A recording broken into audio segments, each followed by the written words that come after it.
Hi, I'd like to welcome everyone to our discussion today. It is a discussion about rabbis as witnesses.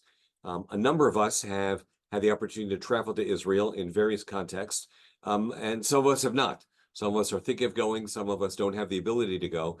And in conversation with a number of rabbis, we decided and thought it would be a helpful and useful idea to offer an opportunity for rabbis to talk about their experiences. A number of things. First of all, what you saw and what you witnessed. What was especially inspiring? Please do feel free to take notes. Our call is being recorded, and we will post it on our website so that others will have the benefit of listening and hearing what it is that we're discussing today. Having said that, people went in different contexts. Some are planning to go. Some have gone in with federations. Some have gone with rabbis from their local movements, and some have gone nationally. The Zionist Rabbinic Coalition led a mission of 17 rabbis. We went in early January. January 1st is when we left, and we had the chance to meet with Israel's president as well as with a number of other individuals and heard some very inspiring stories of inspiration and of resilience. And so that's the purpose of today's call, is to give us the chance both to talk a little bit about that, also to discuss any particular resources that individuals have. What we'll do is I'll ask people to raise their hands, and then I'll call on individuals, and then in that order. Before we talk about any specific stories that anyone would like to share, I'm very much looking forward to hearing some of the ways in which people heard that. A few comments I would like to just of a general nature. In today's Jewish Insider, there was an article which had talked about the Israel's Minister of Tourism, Chaim Katz, had spoken about the importance of American Jews coming to of people coming to visit Israel. The quote from the minister's foreign affairs advisors is the following. We're telling people, if you want to support Israel, don't just donate, but please come. Israel is safe for tourists now. Visiting is the best way to support us. And that the tourism industry relies on the visits of our Jewish brothers and sisters from around the world who are visiting Israel now. So having said that, by way of introduction, one of the things that I'll say is from the moment one lands in Israel, it is very clear that there is two signs of what we saw throughout our visits. What are the following? Number one, what were the words Yachad Ninatseach? And what I want to say about that is most of us, certainly Hebrew speakers, know what that means. It means together we will win. And that's the way it's been presented, been translated in most places that I've seen. But I think it means even more than that. I've kind of translated it, Yachad Ninatseach, together we will prevail. Because I think that's part of what the message is as well, is a sense of survival and of sustenance. So when one is traveling through Israel, you see those signs in so many different places, Yachad Ninatseach. And secondly, signs, pictures of the hostages. In some places, there are pictures of those who have been killed, but in many more, there are pictures of those who are being held hostage. So those are two visual things that you cannot get away from when you're in Israel these days. The second thing I want to say is not just what we saw, but what we heard. And the words that I share with my congregation upon my return, the two words that I heard that most frequently were words of todah, expression of thanks, and also of nes, miracle. That so many people we spoke with talked about the fact that things could have been so much worse, and or that they were so fortunate to have been saved, and or that a relative was fortunate to have been saved. And so people were looking at it very much in those terms as well. So visually, it were the two particular signs of Yachad Ninatseach and the pictures of hostages. And then in terms of verbally, things that we heard were more often than not those two words. There are many other things as well. And some individuals who are on the mission of the Zionist Rabbinic Coalition are part of this conversation, are on this here with us today. And so with that, by way of introduction, I'm going to open it up. And again, as I said, if people could either raise their hand or use the raise hand feature in Zoom. And I'd like to start to develop a little bit of a tour of a list of order in which to call upon people. In order to get things started, the icebreaker is always the most difficult one. I'm going to go to Craig Axler. Craig had written to me before and said he may not be able to be with us on the entire call. So Craig, I'm going to ask you if you could just share what were some of the things that you took away that were especially inspiring. And one other thing I want to mention, and that is I'm going to ask anyone who would like to share and tell us about either a program that you participated in that was especially meaningful. And we've got Rabbi Randy Brown with us, and I'm going to ask Randy to speak a little bit about what he's been doing and some of the and so a program and or opportunities and or people with whom you worked and put together your trip that would be helpful to colleagues. So with that, first I'm going to go to Craig and asking if you could share with us what were some of your takeaways or more the stories that you felt and that you may have shared with your community upon your return. And and everyone please just introduce themselves. Where you're from, what congregation you serve, anything else you'd like to share with us so we know who it is that's speaking. Craig?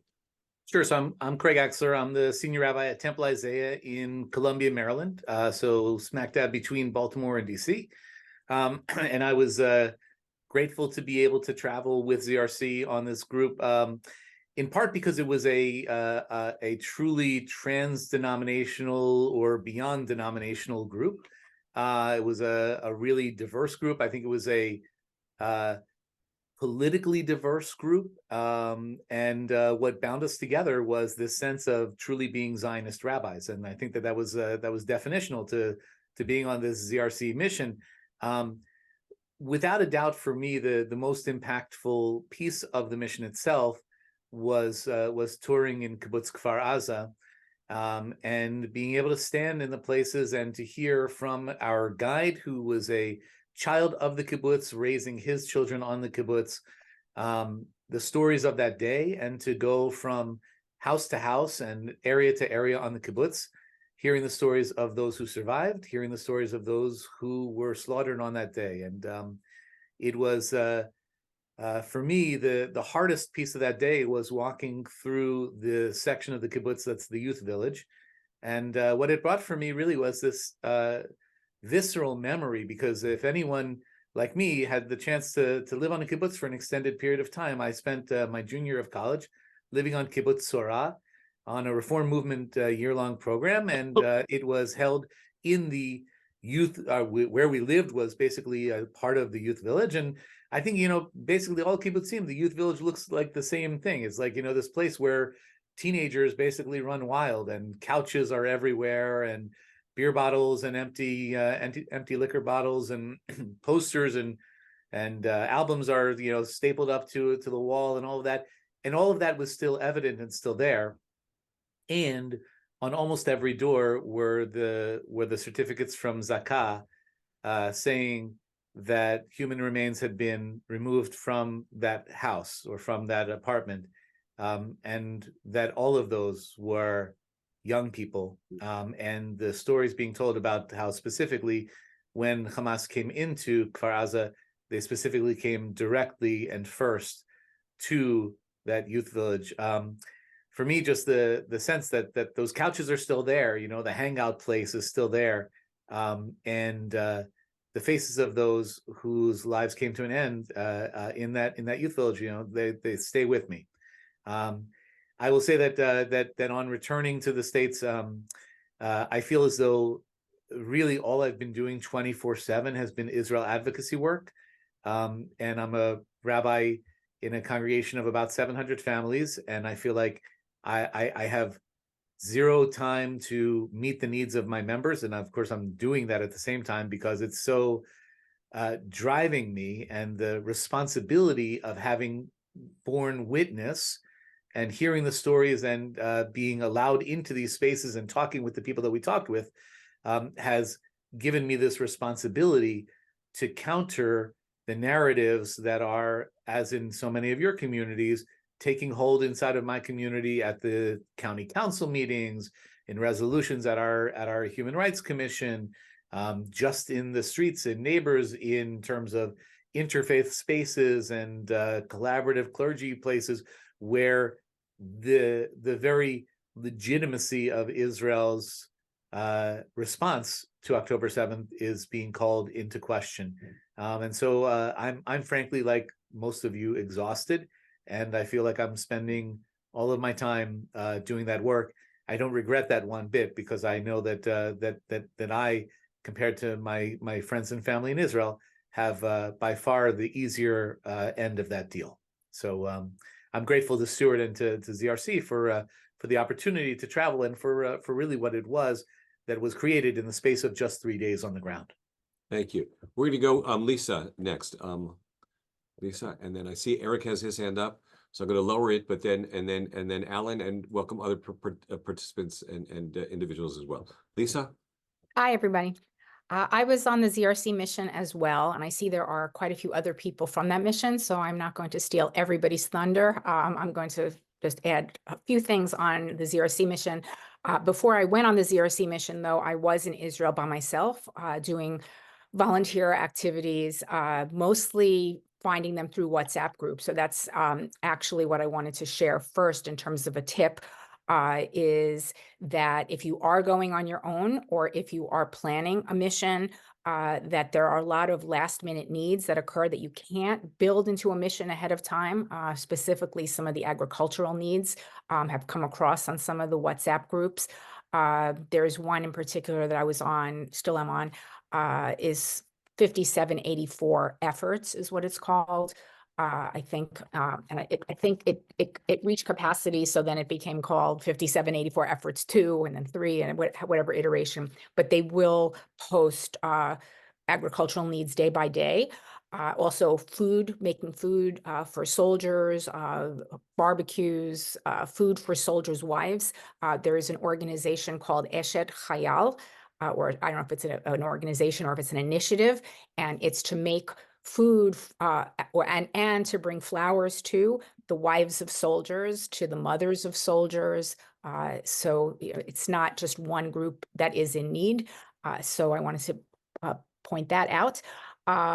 The other thing I wanted to say, that during when I was there alone, and also I've heard that it's been incorporated to other people's missions, JNF, in addition to offering their full missions, they also offer day missions. I believe they leave every Wednesday.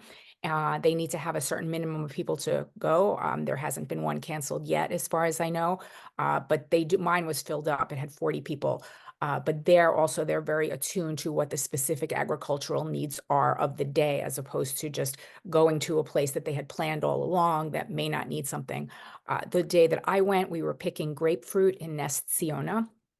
And that was great. Like I didn't feel like it was just token. It was really, you have to stay here until the trees are empty. We are going to, or until it gets dark, whichever comes first. And we were people of all ages, and some people were more equipped to go up high on the ladders, others climbed trees, others caught grapefruit from below. So it really, I think almost every age was able to participate.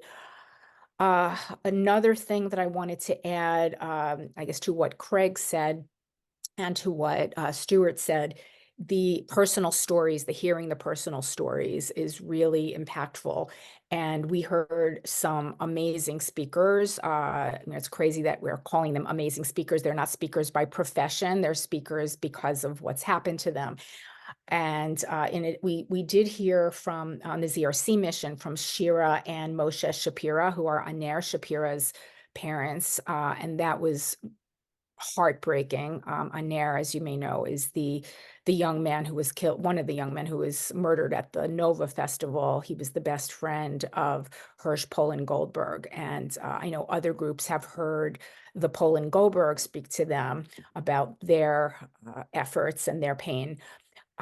We also heard from Jackie Vital Kaplun. Lisa, if I can interrupt for a moment. Yeah. Because that meeting with Aner Shapira's parents was very moving, very dramatic. Can you just share with everyone what Aner had done, and then also what the parents were told at the Shiva? If you don't know what I'm referring to, I'll be happy. Yes. But Yeah. So Aner was, he had sought shelter with his friend Hirsch in a bomb shelter, an outdoor shelter that was, I don't know how close to Nova, but they were starting to run.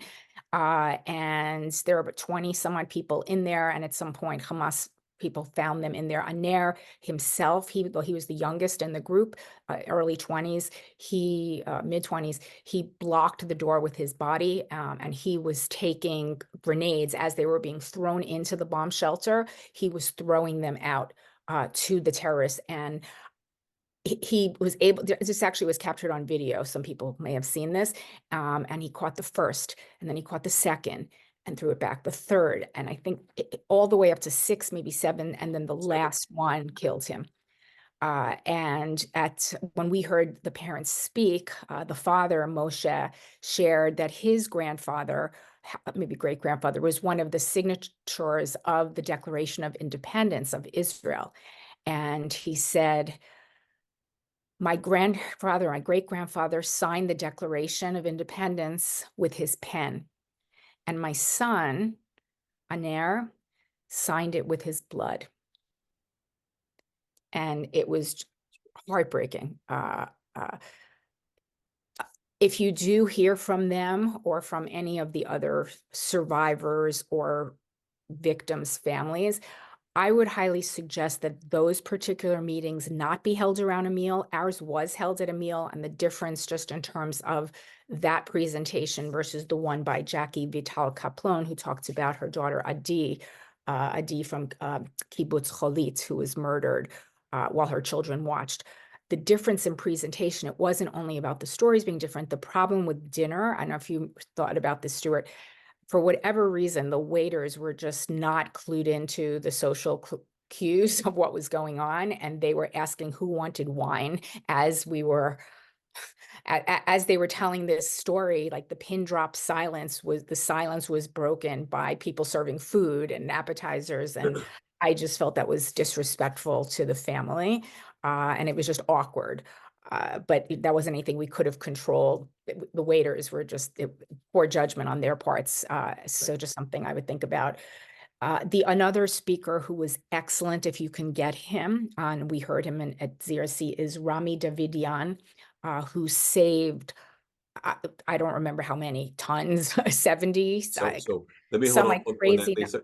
Yeah. His story is certainly one of the most inspiring ones. Let me ask if someone who heard him had a chance to speak and share with us what the actions of Rami Davidian. Do I have a volunteer for that?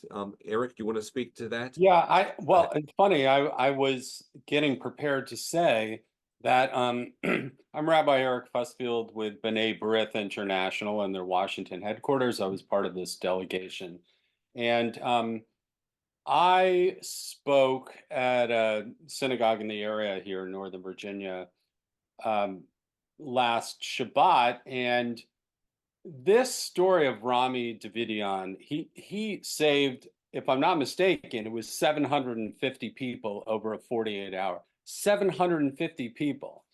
And he did this he's like a lot of Mizrahi Jews, he spoke native level Arabic and was able to fool the terrorists who were coming in his direction. He's a farmer. He was driving in his truck, I guess, and he encountered these terrorists. He said, no, turn back. The IDF the Israeli army is behind me, and they know you're coming, and they're prepared for you. So turn around. And he got the terrorists to back off and turn around. In the meantime, he started rescuing people, by the hundreds over a period of 2 days, and he just kept taking them in his truck and driving them to safety, and he kept going back over and over and over again. And it's really extraordinary story. And when I wove this into my remarks at the synagogue, and this was his story, and there are others like him, but his story was the one that had people saying, wait, what? He saved how many people? I mean, it's almost impossible to believe, but it underscores that we saw scenes of death and destruction. We heard accounts of loss and mourning, but his was a story of determination and perseverance, and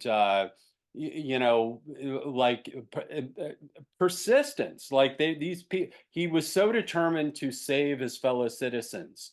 Over a period of 48 hours, he told us. I think he barely slept. Lisa, you wanted to add something to that, please. in regard to Yeah, that powerful story that Eric just shared, adding even more to the impact of that story. I think the way it started was he didn't intend to go and save all these people. He had somebody call him and say, "Can you look for my daughter? Because I know you have a truck, and I know that you know the area very well." And one of the people that he went to look for was a young woman named Amit, and there was texting back and forth with Amit, and then he heard. She said she texted him, "Bo maher zed dachuk," come quickly, it's urgent. And then she was actually hidden in some bushes with the terrorists. That's the story Eric was just telling. And he didn't see the terrorists at first. He was going to get Amit and was just about to go. And when he told that story, when he said in Arabic, when he was speaking, so first what happened was he asked Amit if she was alone, and she said yes, but she wasn't. And when he was thinking quickly on his feet, he said, "I'm a Muslim. The IDF soldiers will be here soon." And he said, "Give me the girl. Like, give me Amit." He didn't say Amit. "Give me the girl. I'll take care of her." And then she'll just slow you down to the other she'll side. just slow you down. Yes, and go You ahead. go this way, and I'll take her that way. Yeah, it was, yeah. I mean, to think and to speak in Arabic and to think like that, and to notice, especially in light of the report that just came out, like this young lady could have been raped, and he saved her from that as well as saving others. Thank you for adding to that. Yeah, because I think, the dramatic aspect of that is that word got around in Israel that there's this guy named Rami, and everyone started to WhatsApp messaging him, and that's how he just went and took people. We take them back to his village. He told his son and his wife better get ready to accept people, and they brought them in, and the entire Moshav just started to open up and took these strangers in. What the first mission he had, he went to try and save one person because it would messaged him, and he had one of those little Jeep tenders that they call it, and there are 15 people who piled in into the back on the side and hanging onto the hood and the roof, and he just drove them out.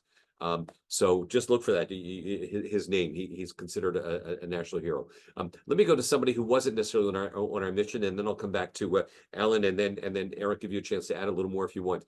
But somebody who's not on our mission, maybe. I know that Eric Yanoff, you have been there a couple of weeks before us. Any particular stories of inspiration that you encountered that you would like to share? Sure. I agree. First of all, I want to agree with Lisa. The one sort of logistical comment about being very careful what the context in which you're setting up each of these conversations is really important. Whether it's over a meal, where there's we got lucky that a lot of our briefings were over meals, and our more emotional conversations were in places where we were able to focus. And so I'll just speak to a couple of the briefings that we heard. I do recommend, especially he's a compelling speaker and he has worked for Shared Society for some time, is Mohammed Dararshi. He's affiliated with Givat Chaviva, for those who may know of Givat Chaviva, but he lost a cousin who was a paramedic serving the Nova Festival. And so he speaks very personally about this. He is himself, I believe, 27th generation his family living just outside Tel Aviv, Yafo, and he's an Israeli Arab, and he's incredibly powerful as a speaker about what it would take to recover from this in terms of the internal different quadrants and sectors of Israeli society and citizenship. And he speaks about what the response has been amongst Israeli Arabs specifically, when Hamas called for a global day of jihad, and the stunning lack of that amongst Israeli Arab citizens was really very powerful. Obviously, things have changed. I heard him twice. I heard him on, I think, November 2nd, and then I heard him on January 28th when I was leading our own trip, and he was from our synagogue, and he was I found him very powerful and thought-provoking. There are there are a number of others similar. You know, I mean, you want to hear the witness testimony. I think that was a little bit of a different uh a different take on this. And the other thing, you know, a lot of the trips have been, and I know that the ZRC trip was let's go and be there during the week and be back and report to our synagogues on Shabbat. And we, again, none of this was b'chavana. It was just the way it worked out. So I did that the first time right at the beginning of November. And then when I took our synagogue group for a solidarity mission, first of all, the volunteering is incredibly powerful. Interacting with soldiers who are coming for 20 minutes, 25 minutes, you know, outside of the military zone was very powerful. But the other piece that I would the other piece that I would say was very beneficial to the experience was having a moment in Israel to process over Shabbat, and that was if you have the ability to extend just an extra day and a half, especially if you are leading a group from an institution, a synagogue, or a community in other ways. The conversations that we had amidst actually having Shabbat together were incredibly powerful, and I think in many ways crystallized things before we sent everyone on their way. And I know that wasn't necessarily what rabbis needed in a rabbis only group, but if you're taking your congregants or whatever, or students, whatever institution you may be in, I find it helpful. So let me just pick up on that, Eric. I have been, and I'm going to be going the end of March, beginning of April, also with a group, first with rabbis, and I'm going to take a group from my synagogue. And what I'm looking to do was, it was going to be a Sunday through Thursday kind of thing, back on time Friday. And then I realized that if we leave on a Thursday, we get there Friday, and we will have Shabbat together. And I think that that's going to be a very powerful experience. I'm very much looking forward to in Jerusalem. Our other times we won't be there. But I just wanted to mention and share this with the colleagues and rabbis on the call who perhaps will be taking groups. One of the things I want to do, and it relates to what Lisa was talking about, was the agricultural work that you guys did. You know, there are a couple of wonderful passages in Masechet Brachot about, you know, whether or not you're allowed to daven when you're up in the tree. Or not. And also other passages will talk about when you're in the field and you're working, are you allowed to eat what is there or not?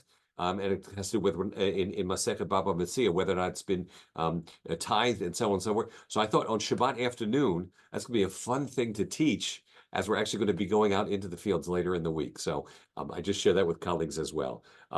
Let's see, and I appreciate, by the way, let me just say that in a few moments, we'll post here. I'm going to ask Ariana, who is our host of our call here, the resources and how to get in touch with some of these people. Lisa, you mentioned a number. You mentioned the 5784 efforts, Eshet Chayal. Eric, you just mentioned an individual. To the extent that anyone has resources or how to reach these people, don't worry about sending it right now, but later on I'm going to ask you to please mail it in to us. So next I'm going to ask Randy if he would share with us, Randy Brown, a project he's been involved in. We've heard about a number of different efforts. Of course, we know about JNF, but at this point, if you could please share with us, Randy, and I have the thing you sent to me, so I can bring that up on the screen as well. Randy, you're on.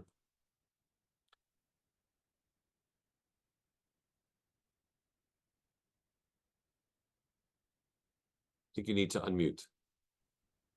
How about now? Yes, now we hear you. Go for it. Thanks, Stuart. Yeah, so I'm a rabbi here in the Department of Defense in the Capital Region. JNF and others are doing great trips, especially there's ad hoc WhatsApp groups for daily volunteering.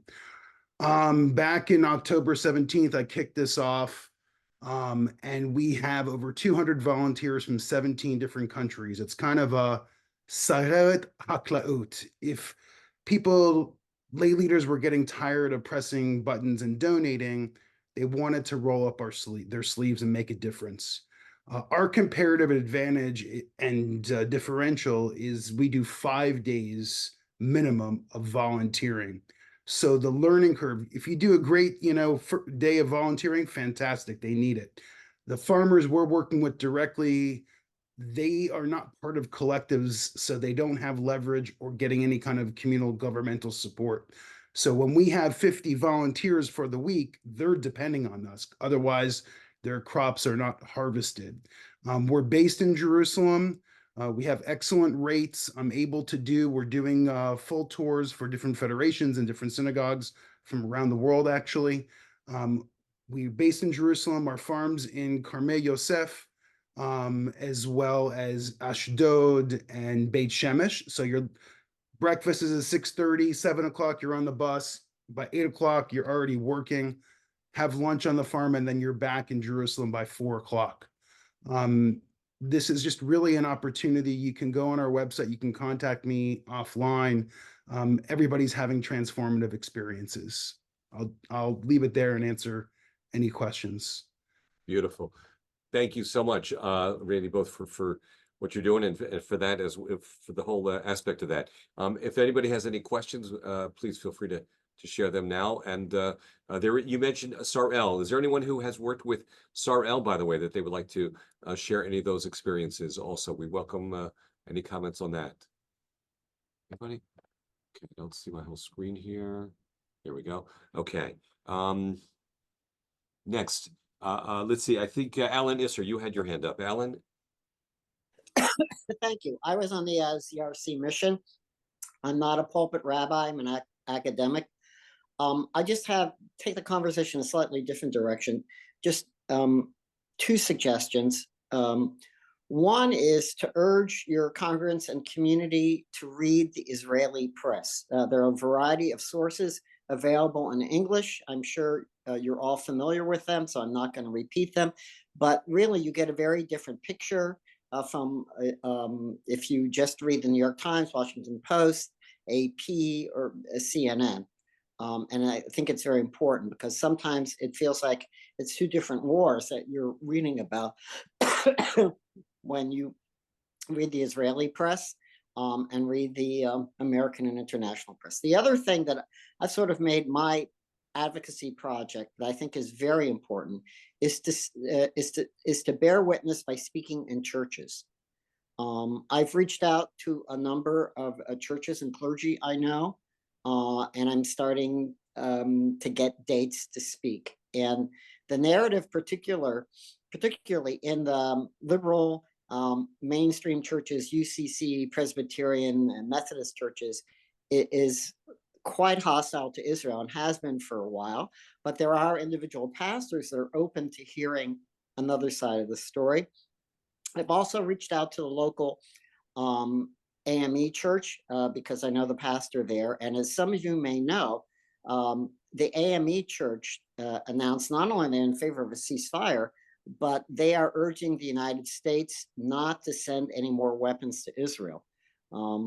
That's a very strong position that the AME church, a very influential Black church, has taken nationally. So that's, if you have the opportunity, you have the context, I would urge you to reach out to your Christian colleagues and try and speak in their churches. Again, Alan, that's primarily which one is taking that position? AME, African Methodist Episcopal Church. Okay, I know the Methodists sometimes in general have been well, this is one of the oldest Black churches in the country, very politically influential. Okay, thank you. Good. All right, next, let's see. Let me go back to Eric Fossfield. Yeah.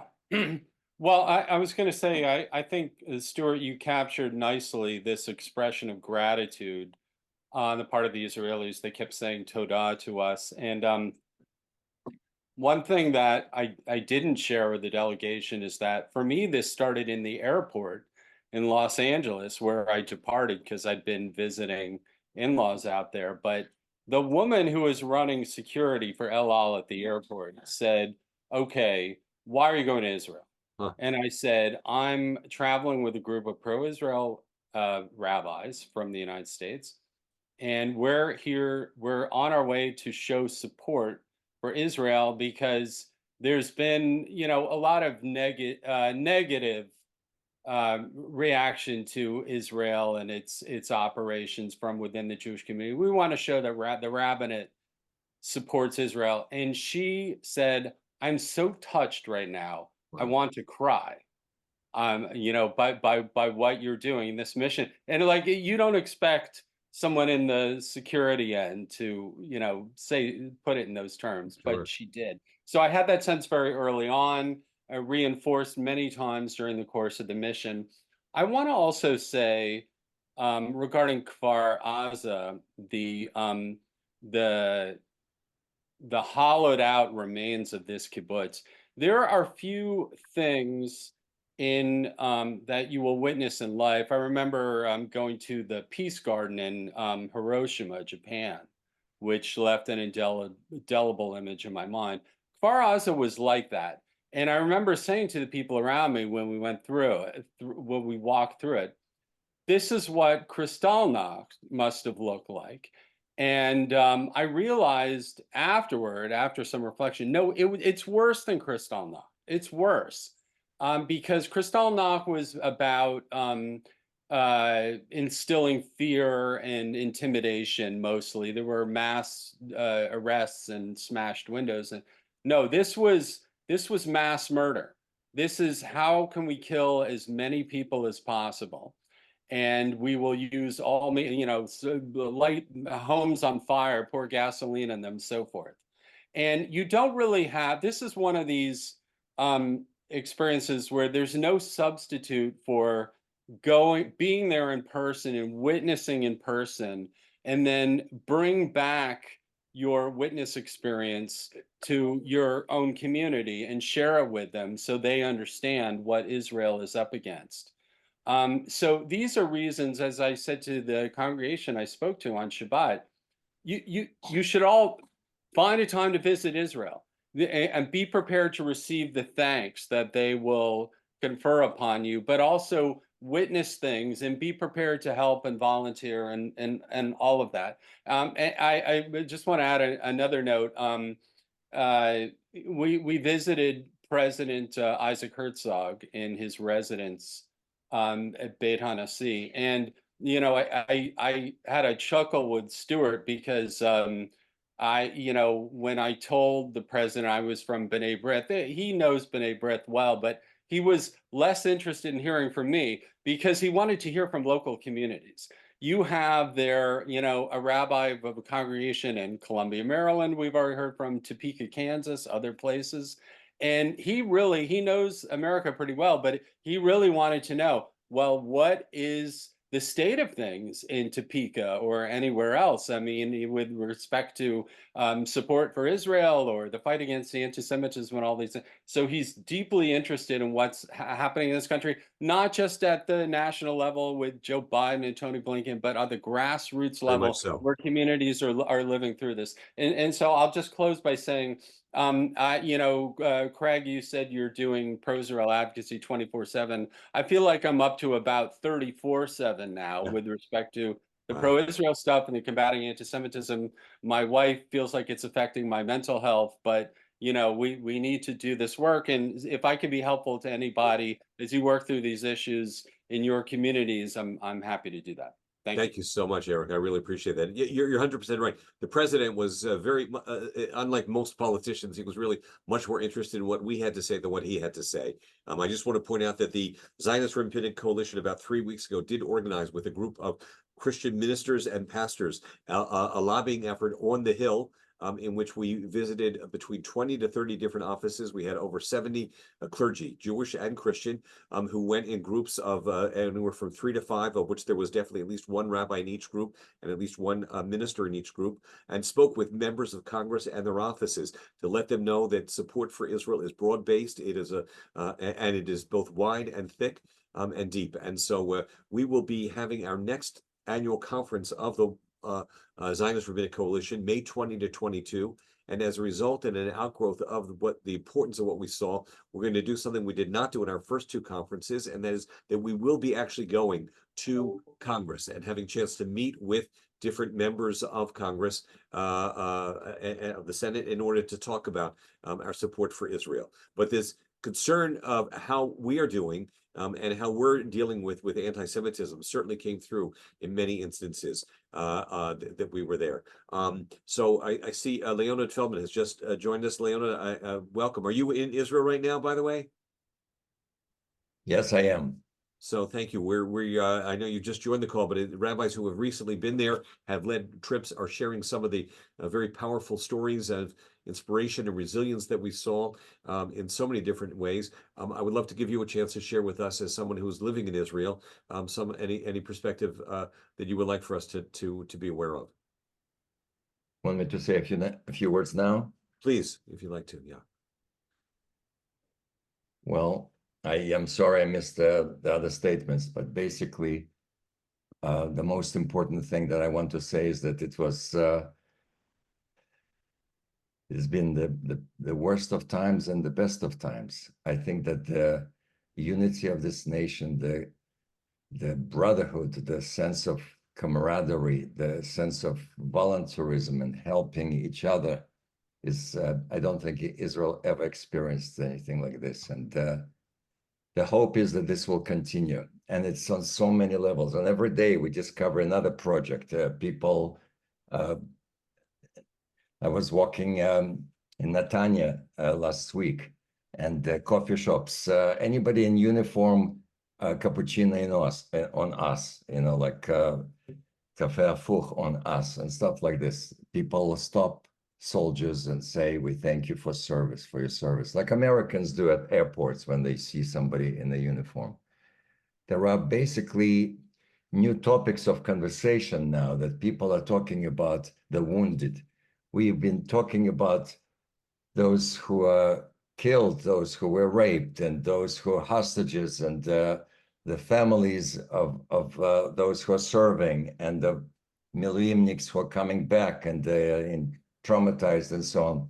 But now people are beginning to speak about thousands of wounded people, people who lost limbs, people who lost vision, people who will never be normal, who will never be the same. And I just heard on the news that an expert on trauma says that it will take 30 years for people to heal from the traumatic experiences. Again, on all the levels, the wives who were stuck with 4 children, perhaps in a hotel room somewhere.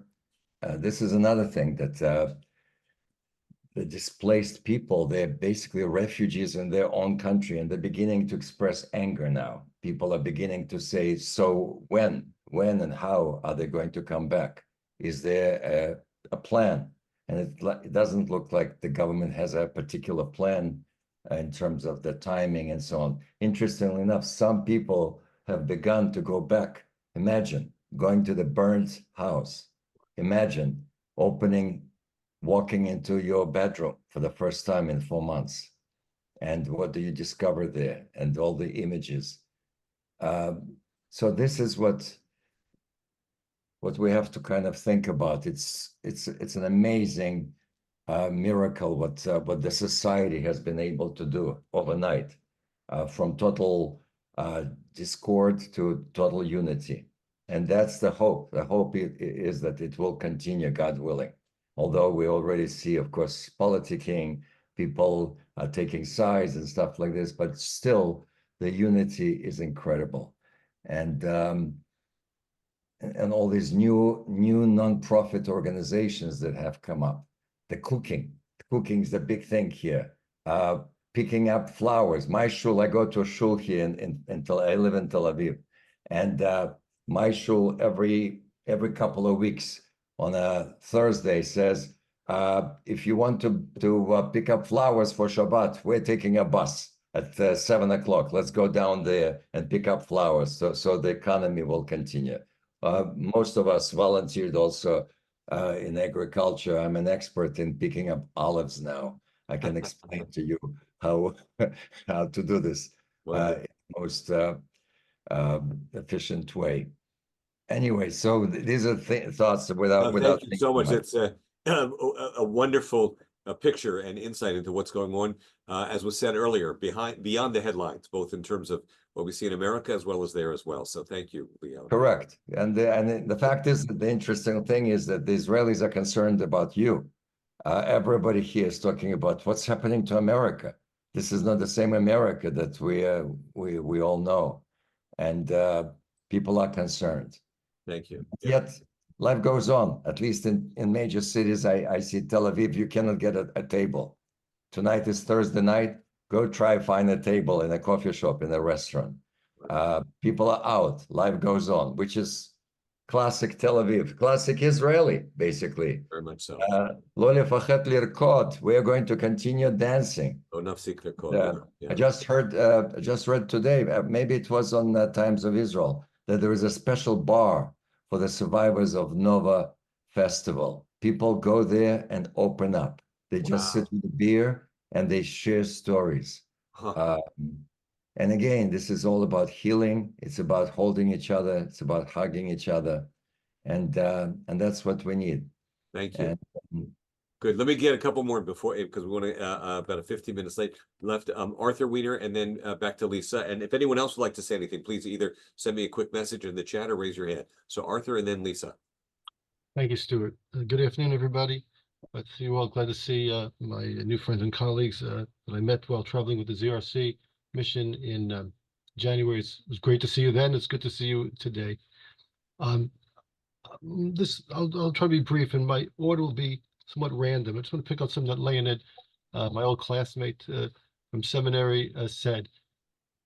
In addition to all the things that we experienced, I have to say, Stuart, you chose amazing restaurants for us to go to. Now, that may seem like a crazy thing to say, but I remember sharing with, actually, I was sitting at one of the restaurants next to Lisa, and I think I said to someone like, I can't believe every restaurant we go to is packed. And I was surprised by that, because that was not what I had been led to expect by my family. I have family in Beersheba and in Jerusalem, and I had not anticipated that.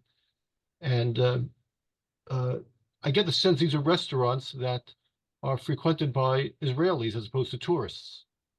And I think I was being really very happy and somewhat blown away by the fact that all the restaurants were crowded, lunch and dinner, which reminded me that of the resiliency of the Israeli people, we've seen in so many instances, and especially given all the terrible events since October 7th and the war and the suffering of our brothers and sisters there. And it was amazing to see, and I was glad to have experienced it and seen it, and I've been sharing this with my community as well. Two quick things, if I might. I think it was Craig Axler who talked about going to Kfar Aza and how moving it was for him and for all of us who were there. And I suspect that most of us who've been to Israel have been to Kibbutz Aza or Be'eri, which I know of the border communities where they've taken many of the groups from our communities. And that's an important thing. And I have nothing to add other than I experienced all the things that Craig spoke about. Thank you, Arthur. Great. But let me just say, if I would, Craig, just one other story. Sure. One last thing. But from there, we traveled to Sderot. And I remember, our community here in northern New Jersey has hosted teenagers from Sderot for many, many years in a summer program. It's called Open Hearts, Open Homes, where we kind of give the young people of Sderot a break. We've heard all these stories, and we all know about the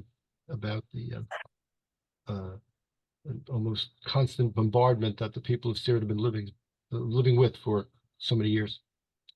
Now, again, we're a group of rabbis, so when we pulled into Sderot, the first thing that many of us noticed that on the merpesets, you saw everyone still had their Sukkot up, because October 7th was in Israel, Shmini Atzeret and Simchat Torah, and nobody's been home to remove their Sukkot. Just a reminder of just what a ghost town had become. Okay, but here's the point I wanted to make. Okay, we've been to Kfar Aza, and none of us on the trip was unaware of anything that was going on in Israel.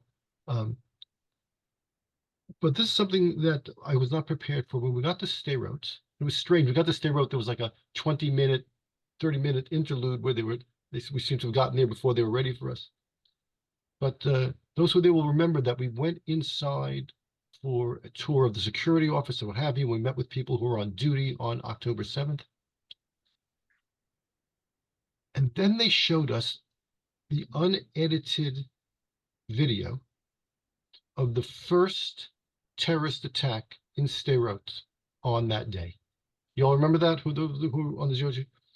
Now, many of us have had the opportunity to see some of the unedited video that they've been showing to diplomats and journalists. I suppose you're all familiar with that.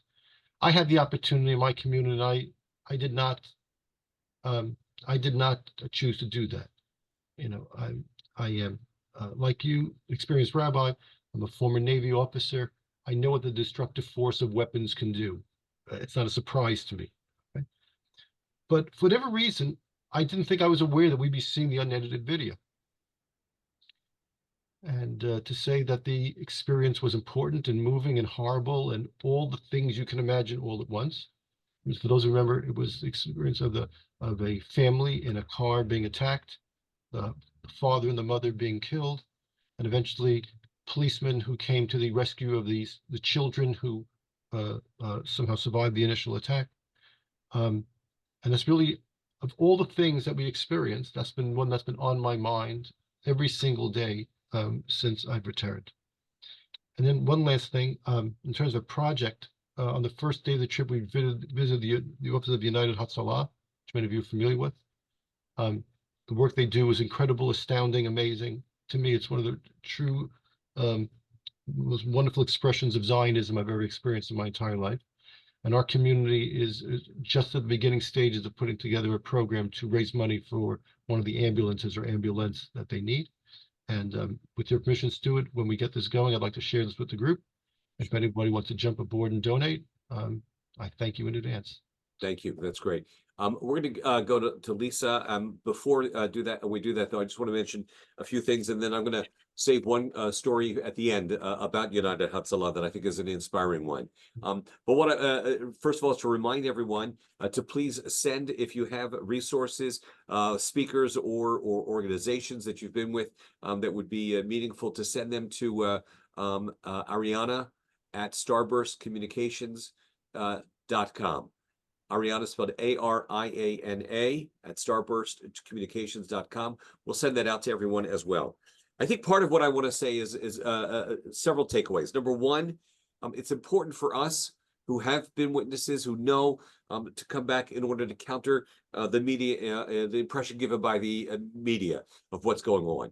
I mean, if you read the Washington Post, it's almost every single day on the front page, no less. Articles just libeling Israel, Israelis, the forces, and so on and so forth. And I think that our testimony, and as well as the story with which I'm going to close this afternoon, will validate. Number two, it's also important for us to give voice to those whose voices have been taken away from them, for us to be able to give voice to those who have experienced what Hamas seeks to do. Number three, I think part of what our purpose and our mission, certainly of the Zionist Rabbinic Coalition, is to emphasize Jewish peoplehood and Jewish unity. And that's part of why we do what we do. And the last point I want to make is, as I was there, and as I've come back, and as I hear our stories today, especially some of the ones who talked about the agricultural work, I cannot help but come back to the words of the early Chalutzim.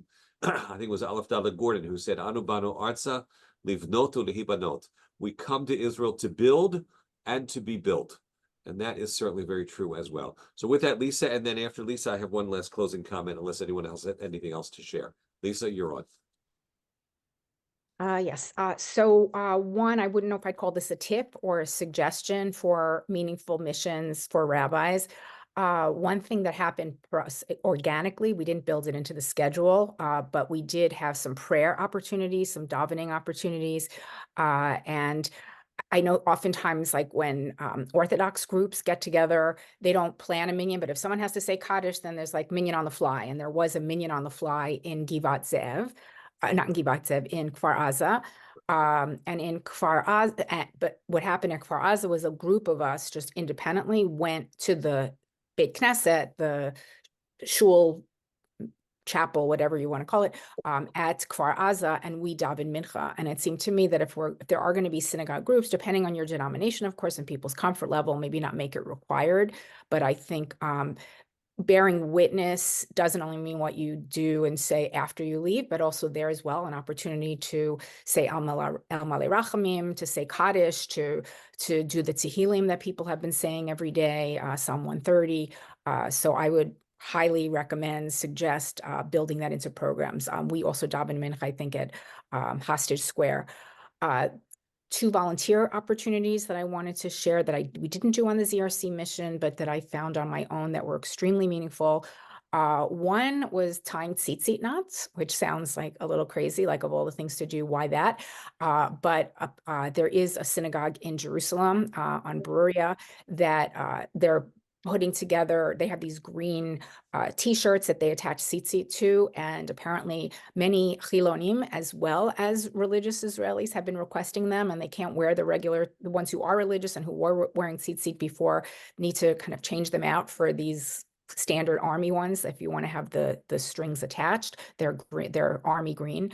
And it's very hands-on. So for volunteers from shuls who really want to do something, I think that's something that is very meaningful. The other volunteer activity that I did, and this is for women only, and it may not apply to anybody on this call, but maybe share it with someone you do know. It is arranged by Chabad. It's called Loaves of Love, and it was making challah for soldiers, but it wasn't just the making challah that made it meaningful. It was the making challah, doing the hafrashat challah, the taking out of the piece and saying the brachot. Every week they have this. This is at the Chabad in Rehavia in Jerusalem.